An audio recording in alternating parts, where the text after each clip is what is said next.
আজকে আমরা জানবো আমাদের মোবাইল ফোনের গুরুত্বপূর্ণ একটি কম্পোনেন্ট নিয়ে, যার নাম হচ্ছে ডায়োড। এটি হচ্ছে একটি সেমিকন্ডাক্টর কম্পোনেন্ট। ডায়োডের অনেকগুলো কাজ আছে, আমাদের অনেকগুলো কাজ প্রয়োজন নেই আপাতত। এখন আমরা দুইটি কাজ সম্পর্কে জানবো। একটি কাজ হচ্ছে কি বিদ্যুৎ প্রবাহকে একমুখী করে, আর দ্বিতীয় কাজটি হচ্ছে এসি কে ডিসি ভোল্টেজের রূপান্তরিত করে। আমাদের মাদারবোর্ডে যে বিদ্যুৎ প্রবাহ আছে, যে ভোল্টেজটা আছে, সেই ভোল্টেজটা যেন এক প্রান্ত থেকে আসলে এবং অপর প্রান্ত থেকে ও বের হয়ে যাবে, ঠিক আছে? ওই জন্য আবার রিভার্সে না আসতে পারে, এই জন্য কি করে, এখানে একটি গেট থাকে, যে গেটটি এটাকে বাধা দেয়, বিদ্যুৎ প্রবাহকে বাধা দেয়।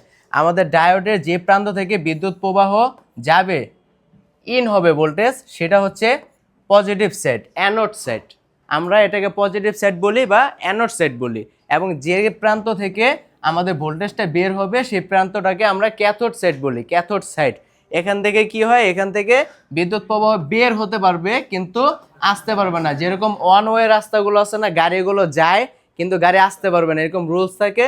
সেই রুলসটা এখানে হচ্ছে ফলো করা হয়, যে আমার যে ভোল্টেজটা আছে সেই ভোল্টেজটা যাবে কিন্তু ভোল্টেজটা যেন আসতে না পারে, এরকমভাবে এটা করা হয়। আপনাদেরকে আমি আরো সুন্দর একটু উদাহরণ দিয়ে বুঝাই।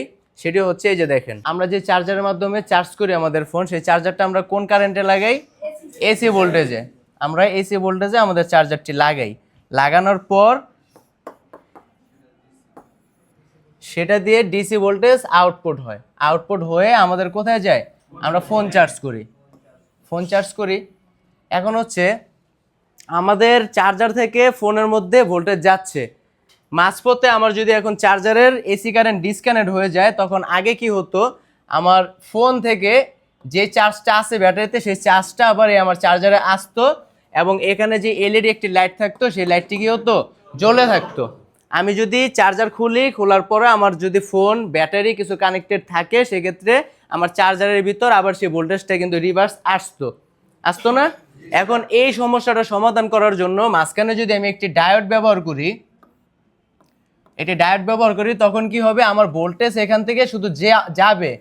এখন যখন আমার কারেন্ট থাকবে না বা আমার চার্জার খোলা অবস্থায় থাকবে, তখন এখান থেকে রিভার্সে কোনো ভোল্টেজ চার্জারে আসতে পারবে না। আমার ডায়োডটি হচ্ছে মূলত এইভাবে কাজ করে। তাহলে আমরা ডায়োডের কাজ সম্পর্কে জানতে পারলাম। ডায়োডের আরও একটি কাজ আছে, সেই কাজটি হচ্ছে এসি কে ডিসি করা। এসি কারেন্টকে ডিসি কারেন্ট করে। আমাদের যে চার্জার আছে, চার্জার রিসিভ করে কি এসি কারেন্ট। আমরা কোথায় ওকে ইন করি? এসি যে সকেট আছে এসি ভোল্টেজে, সেই সকেটের ভিতর আমরা চার্জারটা লাগাই। লাগানোর পর চার্জারের ভিতর আমার এসি ভোল্টেজ ঢোকার পরে এর ভিতরে ট্রান্সফরমার আছে যেগুলো ভোল্টেজ ডাউন করার পরে একটা এসি ভোল্টেজ পাওয়া যায় ছোট ভোল্টেজের। সেই ছোট এসি ভোল্টেজটাকে ভিতরে যে ডায়োডগুলো আছে, সেই ডায়োডগুলোর মাধ্যমে একটার সাথে আরেকটা পাস হওয়ার পর সেটা হচ্ছে ডিসি ভোল্টেজে পরিণত হয়। ডিসি ভোল্টেজ পরিণত হওয়ার পরে আমার ফোনের মধ্যে ডিসি ভোল্টেজ পাস হয়, তখন আমাদের ফোন চার্জ হয়। তাহলে আমরা ডায়োডের দুইটা কাজ পেলাম, একটা হচ্ছে বিদ্যুৎ প্রবাহকে একমুখী করে, আর দ্বিতীয়টা হচ্ছে আমাদের এসি কারেন্টকে ডিসি কারেন্টে রূপান্তরিত করে।